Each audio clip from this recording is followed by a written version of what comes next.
ko, dito po sa nangyayari ngayon sa sitwasyon sa Israel, sa Iran, yung ginawa hong pambobomba ng US, tapos ngayon gumaganti yung Iran. Iran.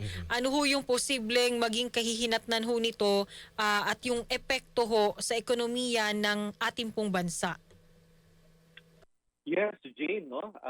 Sander, nakakalungkot na nangyayari ito sa kasalukuyan, no? Na may kaguluhan sa Middle East, no? Malaki talaga ang epekto na ito, no? Hindi lang sa ating bansa, sa buong mundo, no?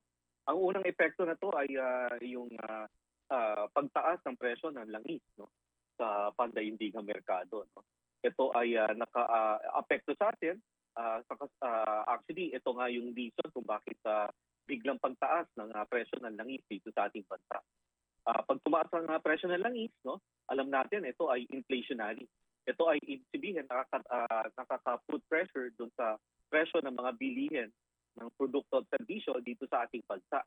No? So, hindi magandang balita. Pangalawang rason kung bakit hindi magandang epekto itong gera sa atin, yung epekto niyan sa mga OFW remittances, no?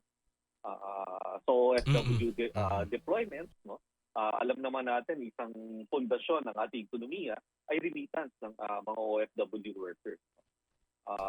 So hindi naman natin nakikita ng napakalaki, no, yung epekto immediately, no? But somehow mararamdaman natin yung kurot dyan sa remittance. Opo. Of course, yung exchange rate, no? Nakita na natin na humina ang piso. Halos lahat ay ini-import natin. So ito ay makakadagdag pressure doon sa pagtaas ng mga bilihin na naman.